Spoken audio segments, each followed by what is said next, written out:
Hello বন্ধুরা, আমি চলে এসেছি আবার একটা নতুন ভিডিও নিয়ে। তো ভিডিওটা লাস্ট অব্দি দেখতে থাকো। আজকে চলে গেছিলাম আমি আর মা দুজনে মিলে ভি বাজারে। এই যে দেখো, আমরা এখন ভেতরেও চলে এসেছি। এখানে কিন্তু নতুন নতুন শীতের কালেকশনগুলো বেশ সুন্দর এসেছে। অন্য অন্য মলের তুলনায় এই মলের কিন্তু প্রাইসগুলো ভীষণ বেশি, সেই জন্য আর কি কোনো কিছু আমার নিতেই ইচ্ছা করে না। যাই হোক, তবু নেওয়ার জন্য চলে এসেছি। তারপরে দেখো, এখানে কিন্তু ঘোরাঘুরি করে দেখছিলাম কার কি পছন্দ হচ্ছে না হচ্ছে। আমার মা এদিকে দেখছে আর আমিও এখানে দেখছি। এখানকার সমস্ত কিছুই কিন্তু যেটা কিনা আমি বাইরে পাবো 150 টাকা 200 টাকা, সেই জিনিসটাই কিন্তু এখানে দাম হলো 300 টাকা, 350 কি 400। এই জন্য কিন্তু আমার এখান থেকে ড্রেস নিতে একদমই ভালো লাগে না, প্রাইসটা খুবই বেশি। তাও যদি মাঝে মধ্যে পছন্দ হয়ে যায় তবুও আমি নিয়ে নিই।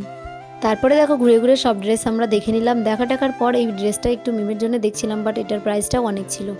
তারপরে এই যে দেখো, আমি আয়নার সামনে দাঁড়িয়ে একটু ঢং করছিলাম। তারপরে আর কি আমাদের নেওয়া হয়ে গেছে, তো আমরা এখন বিল পেমেন্ট করে দিলাম। বিল পেমেন্ট করে তারপরে আমরা চলে গেলাম। আমরা এসেছিলাম বাউলে। মা বললো যাবার পথে চল একটু বাউল শুনে আসি।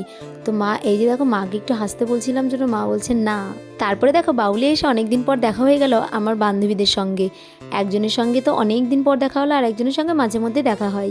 অনেক দিন পর কিন্তু আমরা বেশ মজা করলাম। আগে কিন্তু আমরা সবসময় এরকম বান্ধবীরা মিলে ভীষণ মজা করতাম, গল্প করতাম। এখন তো আর সেই সব হয় না। যাই হোক, সবার বিয়ে হয়ে গেছে। তারপরে দেখো, ওরা দুজন মিলে কিন্তু এখানে নিয়ে নিয়েছে খাবার। এখানে নিয়েছিল ওরা পাঁপড়, চপ। এগুলো কিন্তু আমরা মজা করে তিনজন গল্প টল্প করে খেয়ে দে তারপরে কিন্তু আমি টাটা বাই বাই করে বাড়িতে চলে এসেছি। এসে দেখলাম যে আমাদের কালী মন্দিরের ঠাকুর নিয়ে আসা হচ্ছে। তো এই যে দেখো, ঠাকুর বেশ কিন্তু সুন্দর হয়েছে। আর এই যে দেখো, আমাদের কালীবাড়ির মন্দির। তো আজকের ভিডিওটা কেমন লাগলো অবশ্যই কমেন্টে জানিও। দেখা হচ্ছে পরে ভিডিওতে। আজকের মতো টাটা।